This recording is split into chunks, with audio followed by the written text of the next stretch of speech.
everyone, and welcome to Unschooling Conversations. Today I am joined by Alice, and we are going to talk about a little bit about self-compassion, and we'll see where the conversation goes from there. My name is Heidi Steele.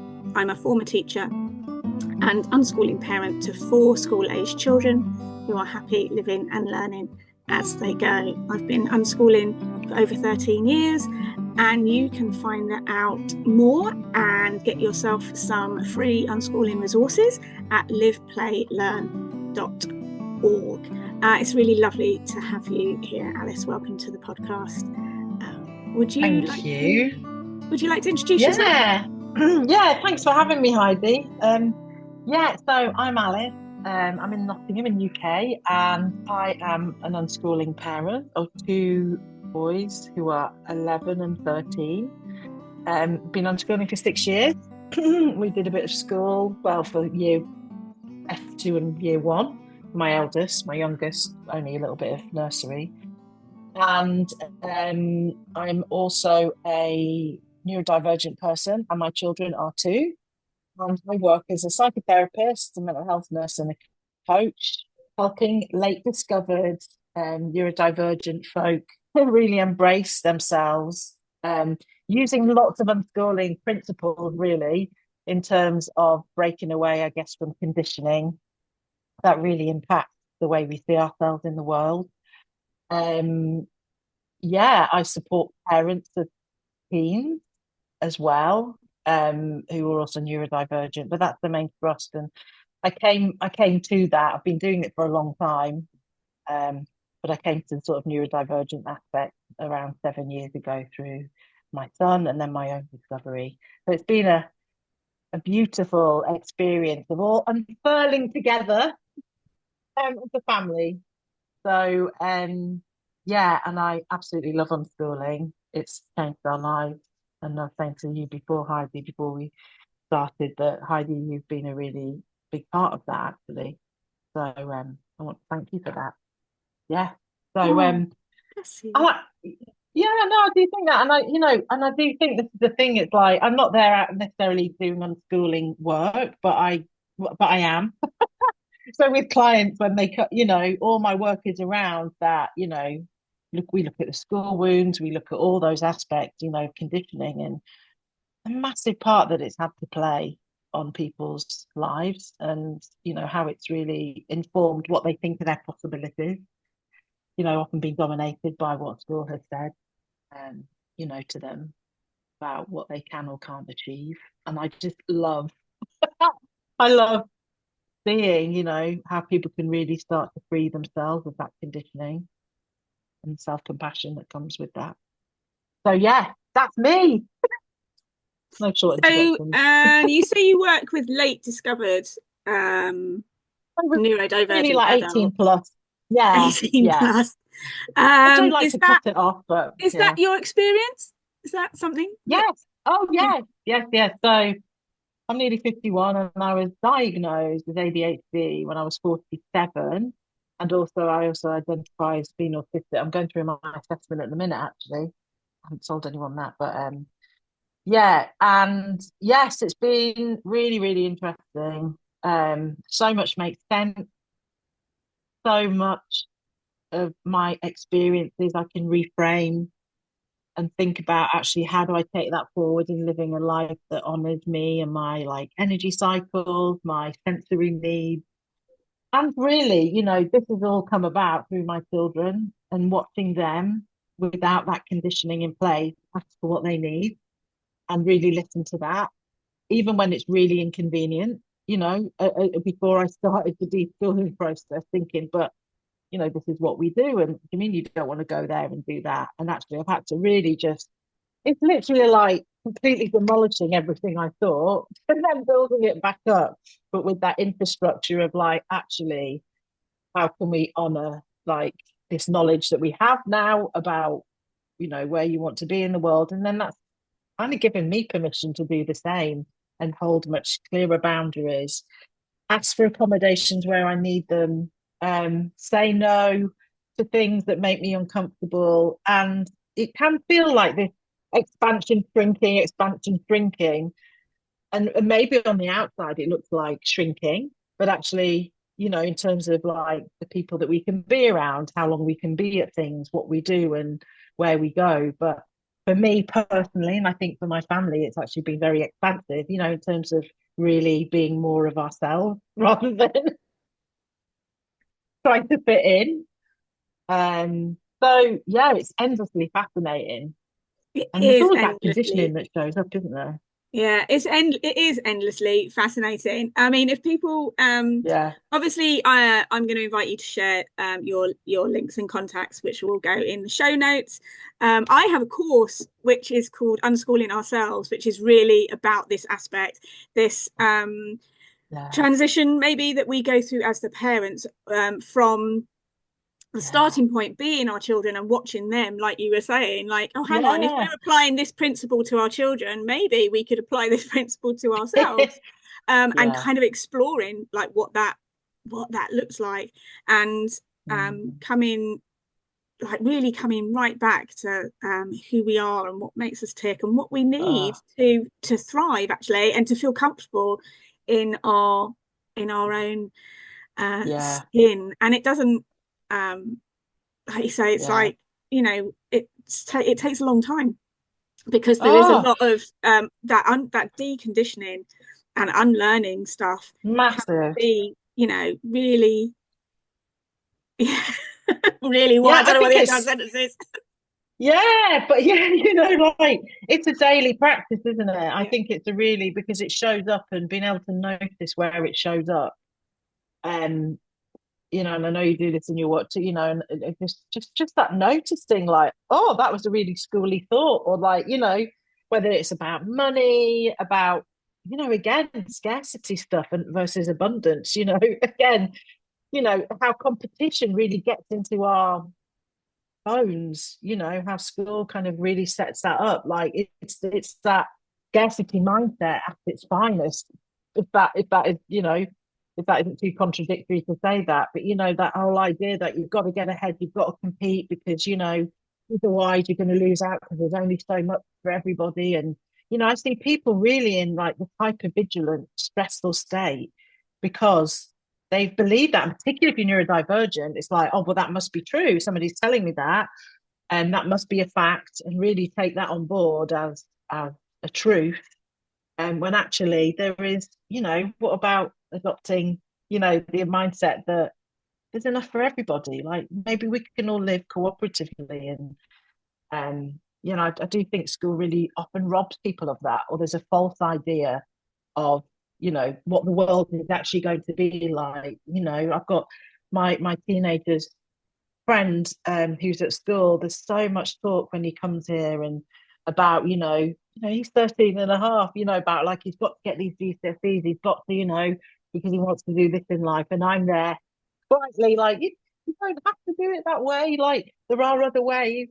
And don't worry if you don't get those exams, because there are other ways of doing it. But it's very much this very singular point of view, isn't there, that's been yeah. sold.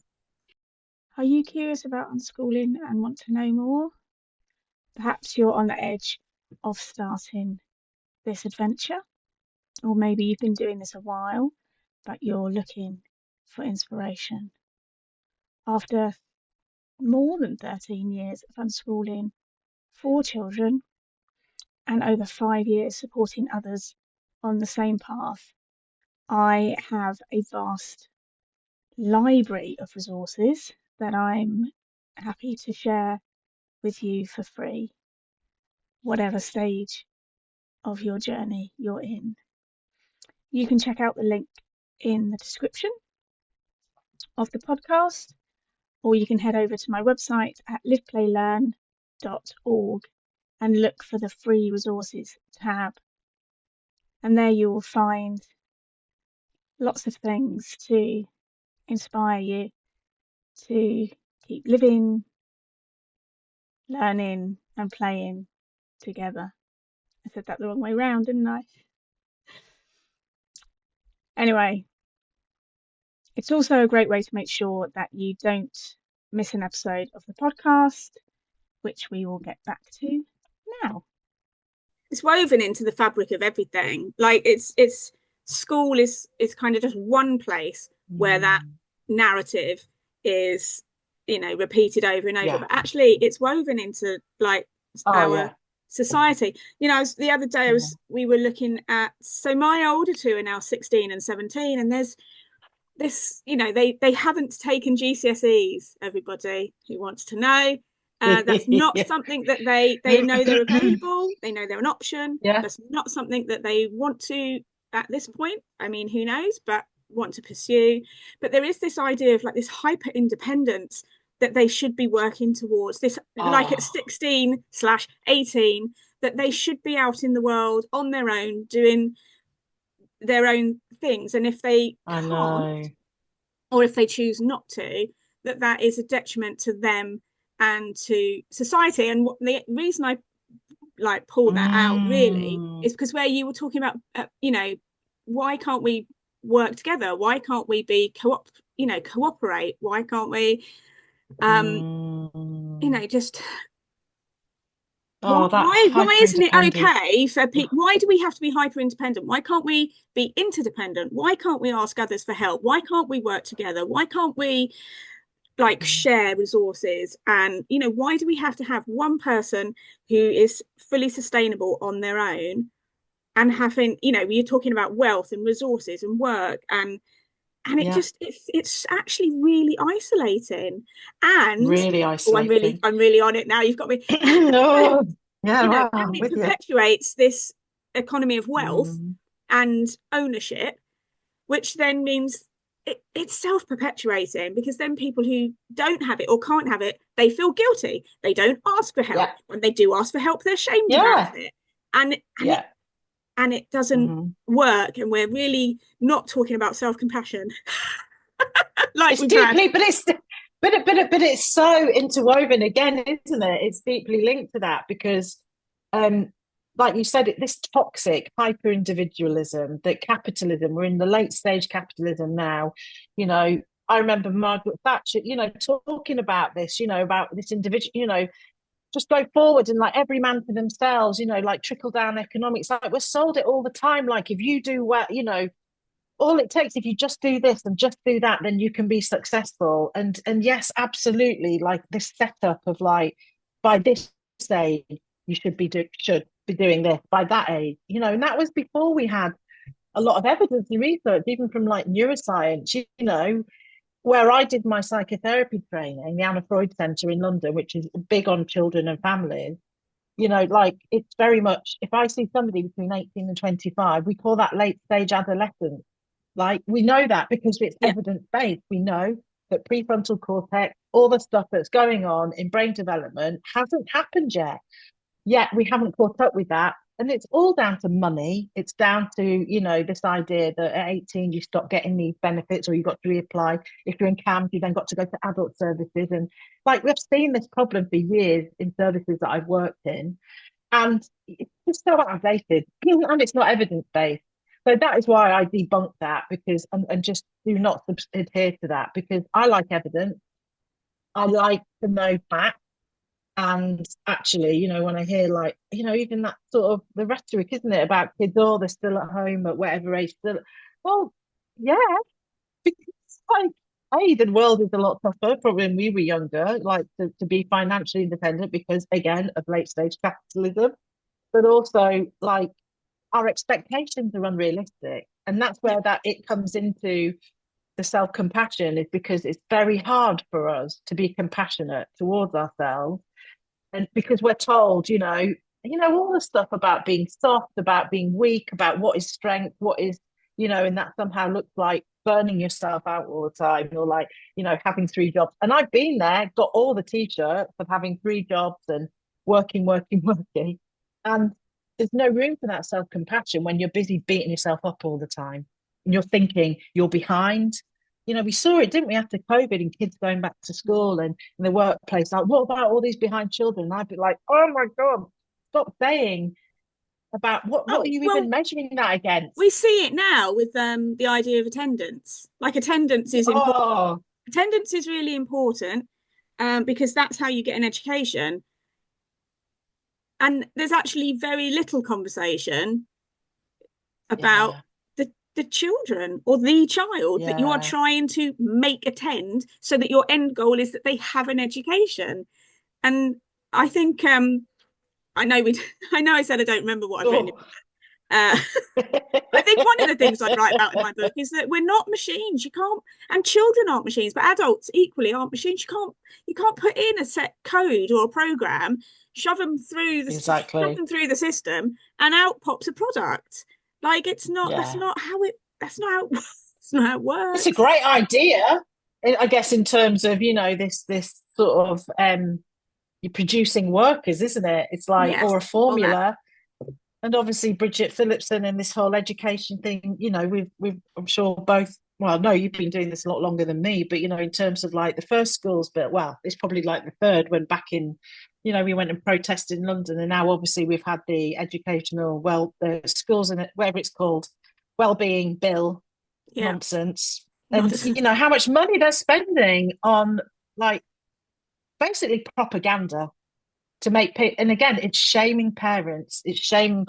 into, if you're not getting your child to attend, if you're not dosing them up with medication and saying it's okay, get on with it, what kind of people are we creating who are completely disconnected from their bodies, But I completely, think the answer there lies potentially in, adults now, because I think now I yeah. left the education system 13 years ago, so it's not actually, so I'm talking now children who would have started reception then being popped out the other end. Mm, So you basically spend about 12 years in the UK in education, yeah. with, you and me are in our I'm in my late 40s, you're in your 50s, we're talking about people in their 20s and 30s, and Yeah. ourselves that have actually been through this system. We can Yeah. see the product of this system, and it is getting worse.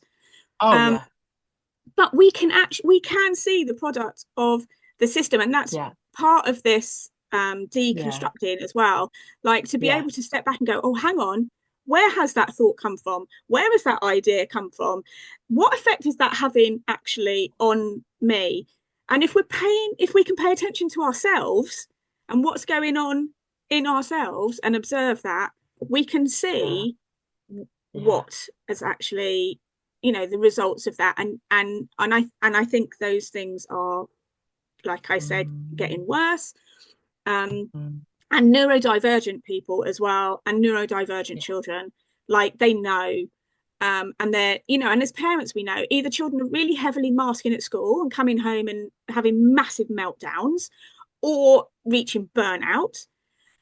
Or we've got children, thank the Lord, who, like, don't don't mask and go around going, I'm not having that, and then they're labelled as problematic and I difficult, and know. I the know. needs that they have are Mm, not embraced. Their personalities are not accepted. They become stigmatized.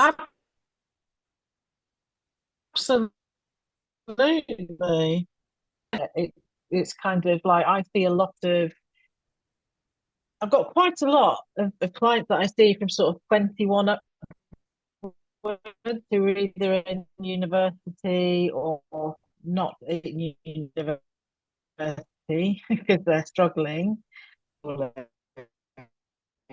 Like, it is just, and I see it day in, day out with people that I work with, people in their 50s, 60s, 40s, these ideas.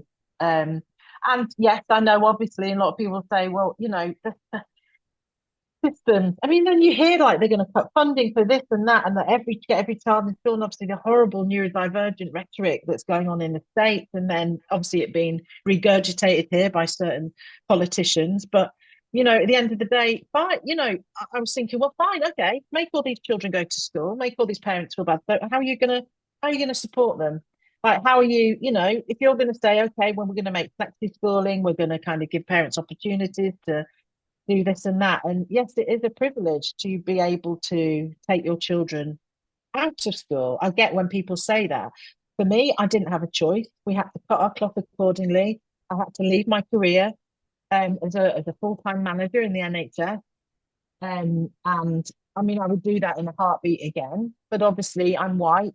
I'm, I am middle class. So I do have privilege, in being able to do that. And I know it's not that easy, but it is literally the world is set up for kids go to school and parents go to work. And I think, that's where it does become really difficult when it's very clear. I had such hopes for Labour. But of course, they were never going to support parents who, because ultimately Labour wants people working and like equality, they call it equality. But where's the equality when that just further marginalises sectors who these children are going to be adults one day.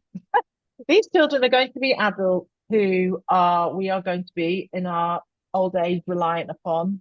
All they talk about is growth. I mean, it just makes me go, when it's like, it's all growth, growth, growth. Like, why do we have to be growing all the time? What about consolidation? What about it just being, what about going backwards? Because that's what we do. And again, the idea that this linear trajectory exists, and particularly when you're neurodivergent and when we embrace, it goes all over. We learn in very different ways and it doesn't ever stop. So it's that idea, isn't it, of the race of childhood, of like, get them educated, get them done, then get on to university. And I think, where's the savoring? Where's the like, oh, let's really enjoy this? I went to university at 44. I went to nurse training when I was 18. And obviously I've been a nurse for a long time. And I decided, through my burnout, that I was like, I'm not going to wait till I retired and go to university. And I was able to really savor that one, mostly because COVID hit. But what I saw with a lot of the younger students there was this absolute, they've got to get A's, had to get first. And it's like, but are you enjoying it? It was like waiting to be told they were good enough. So, waiting to get the marks back and like, have I done well? Have I done well? And I guess I was a bit more like, I don't care, like whether I enjoy it or not is the main thing here. But it was just really sad to see that, getting on this kind of like that extrinsic motivation, that need for rewards and need to be told the need to be told you're doing a good job. Like where does and then you get to what 21, 22 and think, but what do I actually enjoy doing? Like Yeah, because there's that what element motivates where, me? like, you do things because they're things that I want to say things you're good at doing, but things that you get good marks for doing. So you Mm, make those choices because you're going to get a good mark, exactly. and that makes Yeah. you look good on paper. But actually, you're Yeah. denying that, this element of joy. You're denying yourself, your mind, body, and soul. Um, All of it. Yeah. all of that connection to yourself, you're denying yourself that. And when Mm. we talk about like self-compassion, like those things are actually really vital for being able to ground Mm. ourselves, for Yeah. just for our sense of well-being, which Yeah. can get completely pushed aside when we're pursuing the A and the certificate and the trophy, because that is what we've been told we Yeah. need in order to have a good life, in order to earn the money so that we can have the things, so that we can have um, a good life. And actually, as unschoolers, I think we challenge the definition of what a good life really Indeed. looks like, you know. Yeah. Yeah, exactly. It's deconstructing that, isn't it? The idea of like what the alternative markers of success. Actually there's so many things that are could be deemed that your life is a success. For me it's like feeling emotionally regulated and able to be in connection with people. It's having enough money to pay the bills, but not enough that it stresses me out to try and earn that. Like, and again, I acknowledge my privilege, but like success can look like all kinds of things, like you say, but it's sold this idea that there's, it's like this monoculture that this is the only way success looks. And if you get so many grades and so many GCSEs and a degree and all that kind of stuff. But what is it? What is life without good mental health? Like really, like I've been doing my job long enough to see I've worked with some of the most successful people. I've worked at a certain private hospital in London with lots of people who have burnt out or, self-medicated. And if you don't have that sense of self and that solid idea that I'm okay just as I am, where compassion lives, it just means nothing really. I think it's I do think it should be taught in neurodivergent. schools. It's neurodivergent people as well, Yeah, and I don't know this for sure. You'll yeah, get on this, but I we have to we don't have to, and I'm not really keen on the phrase have to, but we have a lot of to contend with in terms of our yeah, inner monologue that has maybe been scripted for us wherever that's come from, schooling or our yeah, family upbringing yeah, or society, about who we yeah, are and yeah, and how we have been accepted and treated by others, which then becomes our kind of internal monologue. And in terms as well of our well-being, my experience and observation is, again, I'm happy for you to correct me, but as neurodivergent people, there seems to be a lot more required for us to be regulated. yeah, And those practices to be kind of continuously brought in to our day-to-day lives. And as unschoolers and unschooling parents who have children ping-ponging about in their own neurodivergent worlds, we've got one who's maybe really loud and they need to vocally stim all the time, and then there's another one who's like needs to be really quiet and can't cope with the vocal stimming, and then we've got one who wants to go out because they really like socializing and want to be with the people, and one who won't leave the house. And we've got quite a lot of emotional and energy a moving lot. around us that we are trying to, Yeah, as the parent, help our children to yeah, co-regulate, as well as regulate. We have a lot going on, Alice. That's what I'm trying to say. a and lot. and this is where I'm bringing in the self-compassion piece. That self-compassion piece is being able Yeah, to get to the end of the day or moments in the day where we can have self-compassion on ourselves and hold ourselves and yeah, take that deep breath and say, and not feel like everything is out of control, we're not being good enough, we're not getting, our children aren't maybe being educated, particularly our neurodivergent children, particularly strongly in pre-adolescence, where we spend the mm, majority of our mm, time making sure they're fed, they're watered, they're safe, and yeah, co-regulating with them. And that's kind of like, and other things happen, like we do go out, we do play with Lego, we do watch a film, those things are happening, but they don't mm, feel like they're the main component of what we're doing. yeah, um, and so yes, self-compassion, yes, how do we bring yeah. self-compassion into that space, Alice?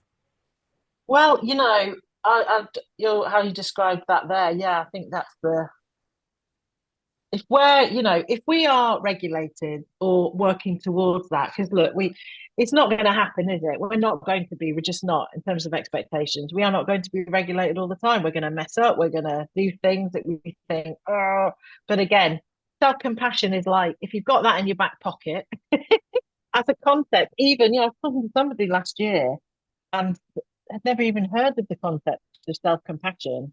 And I was, yeah, I mean, I guess obviously, you forget what, the things that you do know. And I guess just knowing about that as an idea and what does that look like and be able to bring it in, those pauses, the way we talk to ourselves. So, the enemy of self-compassion is the inner critic in a way.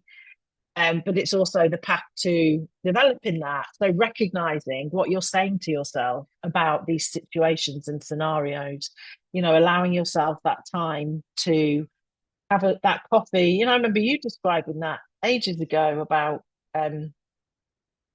needing. Are you okay?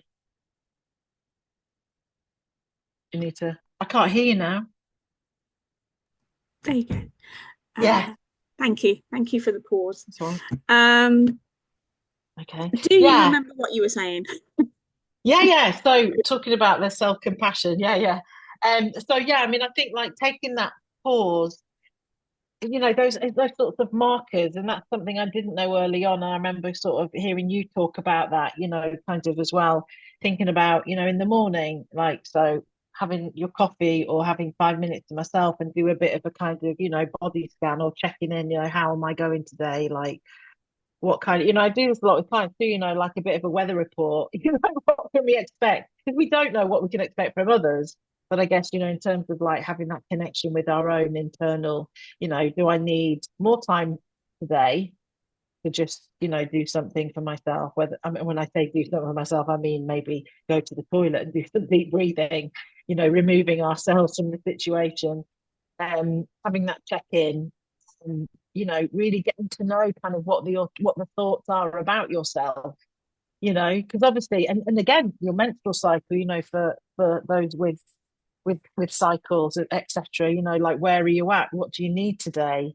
So it always starts with us, doesn't it? And that in itself is an act of compassion towards ourselves. Like, do I need to eat like loads of cake today, or do I need to, drink more water than normal, or am I going to need to rest more? Because I certainly was a big pushing through person, completely ignoring, and again, part of a neurodivergence, not really knowing what I needed and when I needed it. Um, but I think, particularly when we are around our children a lot, that is so important that we look after ourselves first. And it's not fancy spa days and retreats, and like most of us can't do that, particularly if we're neurodivergent families. That's not accessible to us. But being able to put the pauses in and really get that connection with ourselves and know, what do I need? Do I need to speak to a friend today? Do I need to, am I feeling maybe particularly vulnerable? Is it like a certain day on your cycle where you're more likely to react more quickly? And so I do, I don't think there's any quick hacks with that, but I think definitely then having a sort of a toolkit of like, whether it's knowing about like conscious breathing, knowing, how to recognize maybe when you're hungry, maybe thinking about, have you eaten? Are you tired? Do you need a nap? Is it a day? Obviously we have unlimited screens and all of that, but I think these are where often things show up for people in terms of maybe their lack of self-compassion, which often gets mixed in with like the maybe the parental pressures that they feel. So they might think, well, letting my child do this means I'm a bad parent, because we're constantly told about get your kids off screens and go outside and da da da.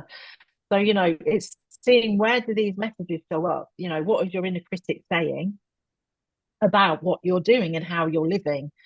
And then you're just much more resourced, aren't you? You're resourced as a parent to be able to deal with your children's, and that again, expectation wise, they are going to, their brains are developing, they are being flooded with hormones, they are not going to feel regulated all the time. So baseline, don't expect it to happen. And if it, and when they do, become dysregulated, that doesn't say anything about you as a parent. Yes. This doesn't mean anything. Developing this like neutral stance of like, it's just what they do. This is to be expected. And again, we're not told enough about this, that like, this is what's going to happen. This doesn't reflect on you. We're not actually, we're told that we're a bad parent if it happens. That's what we're Yeah. told. We're told that our Yeah. children need to behave or show certain behaviors that we accept and are socially acceptable in society Yeah. and are a reflection of how you are as a parent. And Mm. the idea that that we would accept big loud Yeah. behaviors and expression of emotions from our children, Yeah. we're told that that's a reflection on us, not in a good way. And actually, whilst we don't want to see our children dysregulated and we do want to put things in place to help them manage their sensory overwhelm and their sense Yeah. of autonomy and how they feel about the world, and we absolutely do want to recognize their Mm. needs and meet their needs, they are still young human beings who are going to have big emotions and are going to be faced with places and spaces and Yeah. situations that cause them to have big reactions. And I think that co-regulating with them and supporting them through those things is a way, you know, that is how we are compassionate on them. We are saying, you know, we still love and care and accept you whilst you're experiencing this emotion, and I'm going to come alongside you and help you to navigate that, which kind of links really nicely with you know, them not pushing for independence and them having to do it on their own, for us, you know, doing it alongside them and being and with them, but also that piece about actually, you know, what emotions are we suppressing that actually then in due course they got to come out somewhere those are coming out, you know, whether it's being highly stressed, whether it's, you know, blowing up and yelling at somebody, which may or may not be your child, you know, having that awareness that actually it might be okay for you to tap in and go, oh, I feel this in this situation, and kind of like seeing what, like exploring what that feels like instead of what we've been told to do, most of us, which is to suppress that, put it aside, you know, be happy with what you've got and jog on. And I don't think that's a very effective way. No, because it perpetuates the divide. No, well, that's it, isn't it? But, you know, it perpetuates that divide between, you know, childism is rife. So, you know, once we understand that in society, that, you know, we are told from a very early age about what children should and shouldn't do, what parents should and shouldn't accept. If a child does this, like, oh my God, you know, they're not showing respect for you. And like, it's breaking all of that stuff down, right? And that, again, can induce shame. You know, where a parent's thinking, but, you know, I'm letting my child speak to me, letting them, you know, letting my child speak to me that way, you know, so much of that deconstructing to do. Like, but what if that didn't mean anything? What if that doesn't mean that this child doesn't respect you? You know, what if this just means they're expressing something that they don't know how to handle? And they're saying it with you, or, you know, shouting at you because they need support with this. And maybe this is a growth opportunity for both of us. But, you know, I think it's very hard, again, you know, to get in touch with that self-compassion that, you know, even, you know, again, this like, oh God, I heard somebody the other day, somebody that a writer that I quite like. I mean, he was male, but on the internet talking about permissive parenting. And, you know, it's like, I don't like that. I actually unfollowed them because I was like, no, this person is neurodivergent themselves and is talking about permissive well, actually, what does that's got such negative connotations, isn't it? That I've had it said to me, oh, your kids are ruling the roost and they're da, da, da. What? Because I'm letting them be people. Like, if that makes me permissive, then so be it. Yes, I'm permissive. But, you know, I take ownership back of that. Yes, I give them permission to be them. I give permission for them to learn and grow and get to know what they need, what feels good, what doesn't, you know, which ties in so much with consent. You know, we talk about, you know, how can we make society more consent-based, the problems we have, you know, that whole adolescence kind of, which was, again, a work of fiction. Like, I think we have to really acknowledge that. And there might have been some truth in there, but also, like, consent at its heart is people not feeling they've got their autonomy of their own bodies and their own selves. And then they repeat the cycle. You know, this is what happens, you know, like we see it all the time. And so, yeah, you know, allowing children, of course, we need boundaries. We still have to parent, but we still have to parent, and we still need boundaries. And for everybody, that looks different. But as long as those boundaries are informed by, you know, what you as a family, you know, is acceptable or not, you know, so that might be like lashing out. And obviously, this is a whole other conversation. But in terms of, you know, the work of parenting and the work of developing self-compassion for yourself, actually, in that process, we're letting our children develop self-compassion for themselves too. It's future-proofing them. I mean, this is education. You know, it's them learning, actually, because we do need more compassionate individuals in the world. Like, God knows, like, we look at the world, we need more of that. But by overriding and ruling over people and telling them what to do and what is good for them and what isn't, that does not develop more compassion in the world. It's just very basic to me. That So, idea. so this is the part where I'm going to tell you about the Unschooling Village Hub. I wonder if that's something that you've heard of yet.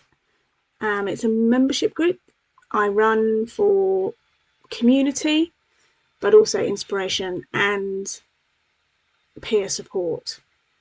Members get access to regular teaching and coaching workshops, self-care sessions, because taking care of you is really vitally important to your unschooling, and lots of practical resources for unschooling in your family.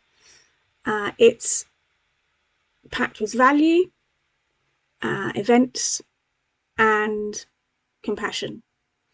The best bit is it's only £20 a month with no ongoing contract. You can simply stay as long as you need us. You can find out more by checking out the link in the podcast description or heading over to the website liveplaylearn.org and sign up there. And we very much look forward to welcoming you into the Unschooling Village Hub. We're here for you wherever you are on your unschooling journey. And now, more from the podcast. I love this because we're really connecting like big world stuff and you know, society and how bringing compassion into society really starts at home with ourselves and with our kids. And we can't, you know, because this is the childism piece for me, we can't skip that bit. We can't go out into the world as adults and go, we believe in consent and autonomy and compassion and you know, meeting needs, and then go home and not extend that to our children. But we can reverse that as well and say the effort and the time that parents are putting in, that can feel really isolated, the work that they are doing in their homes with their children, whilst maybe the rest of the world looks like it's burning. Actually, this future proofing, like this is us saying this is important within the context of here and in time.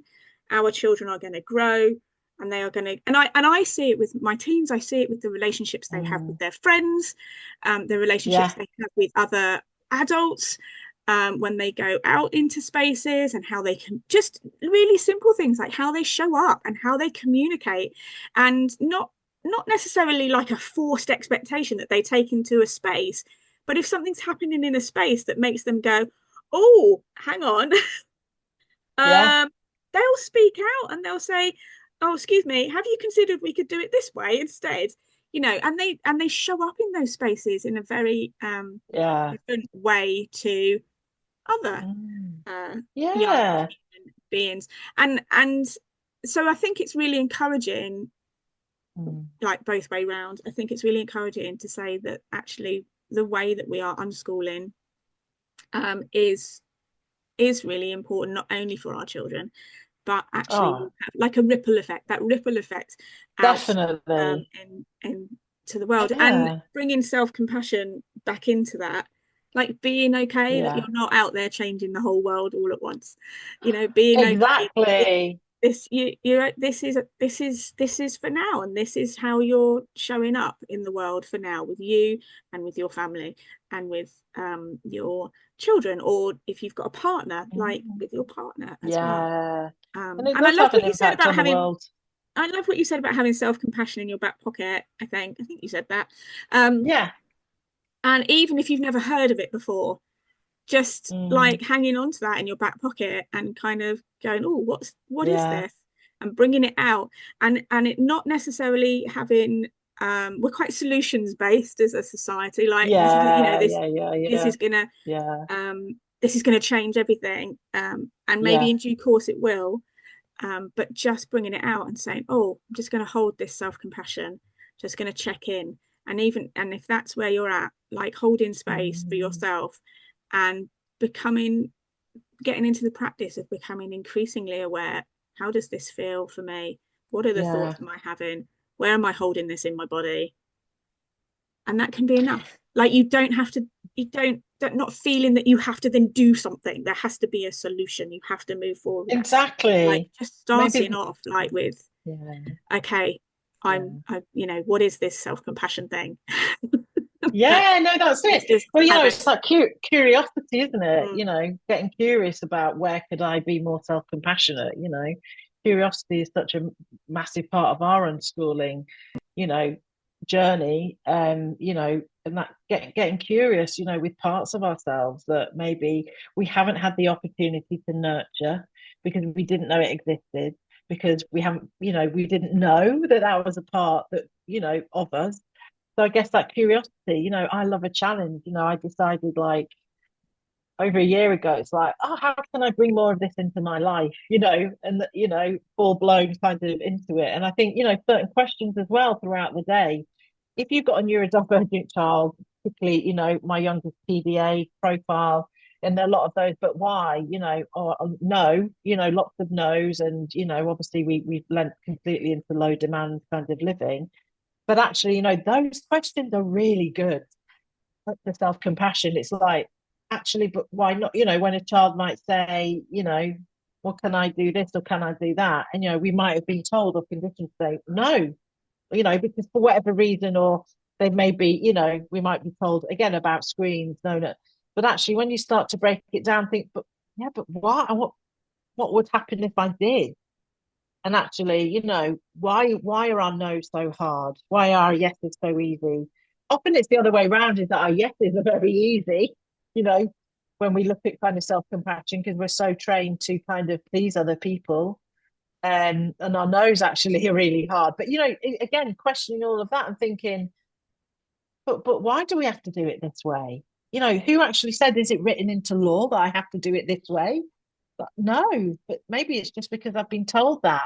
And again, that's another route into self-compassion, isn't it? It's actually, yeah, but I mean, what's going to happen if I do that? Is the world going to end? No. Is anyone going to get hurt? No. Should we just see what happens? And again, it's like, oh, that was okay. Maybe I could do more of that. And actually, I think it's like it takes a lot of pressure off too. Self-compassion is and very healing in that connection. With children and with ourselves. The more connected we are to ourselves, the more present and connected we can be with our children. Obviously. I love this idea of this yes as well. Like we're so easy to say yes to other people, but usually it's Yeah. adults that we're very good at saying yes to, not our Oh yeah. children. And also it's other people we're very good at saying yes to and not ourselves. Yeah.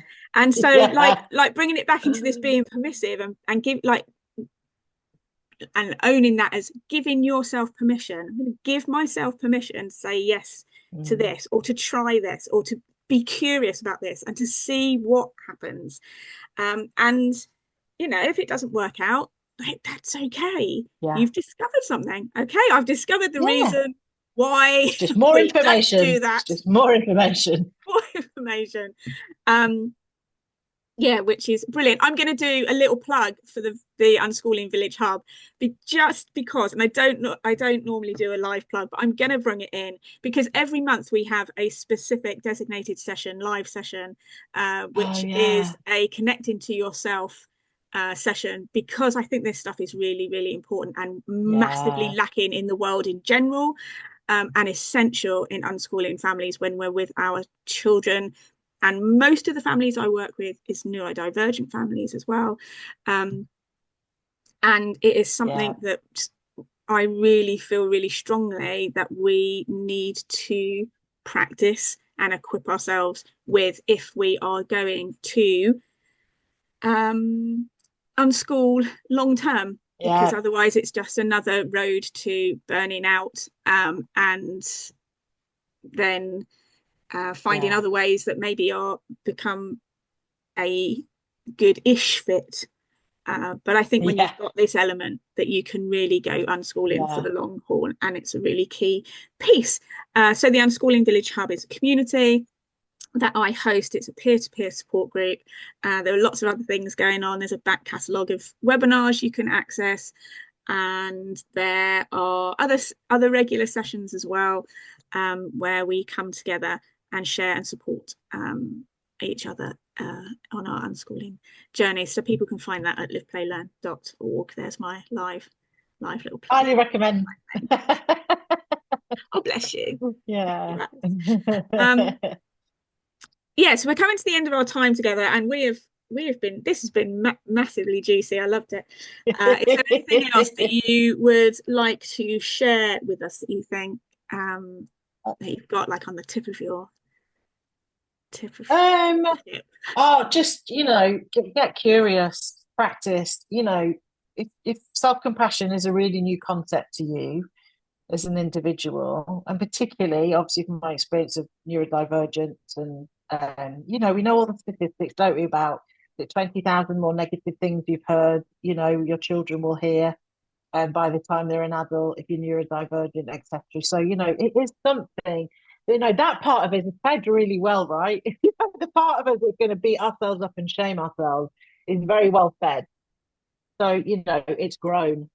But you can also grow that other side of yourself, which, we've got brilliant neuroplasticity. We can grow parts of ourselves that maybe haven't had the opportunity to flourish, and it grows by paying attention to it. Noticing where can you be more self-compassionate, really finding ways to bring that in wherever you can. Listen to meditations on self-compassion. I've got self-compassion workbooks. It was my freebie. I've changed it to something else now about boundaries. But like there's loads of stuff out there. Do a deep dive into it. Find out as much as you can about self-compassion, and really, let that part flourish in you. Because it is a skill that can be learned. It's not something you're either born with or you're not. It's something that you can learn how to become more self-compassionate. And just give it a go today. Like, just do it. Yeah. You won't regret it. So yeah, and I've got lots of other stuff like that on my Instagram page, Alice Bramhill. I'm just going to say it now. I don't know if you want it. And then my website, alicebramhill.co.uk. I've got some courses starting, some self-paced courses all around relationships and the relationship with ourselves. And yeah, reach out to people like Heidi, just find out as much stuff as you can about self-compassion. You won't, it's great. It's life-changing, actually. Yes, absolutely. Let's leave that there. It is life-changing. Pop it in your back pocket. Bring it out. Go and do yourself a search. Little by little, it's a really positive thing to include in your life. Thank you, Alice, for your time today. Welcome. Your links and everything we will pop in the show notes, so people can find you wherever they find you, on your website or Instagram. And it's been really lovely. Thank you so much for your time. I really enjoyed it. Thank you, Heidi.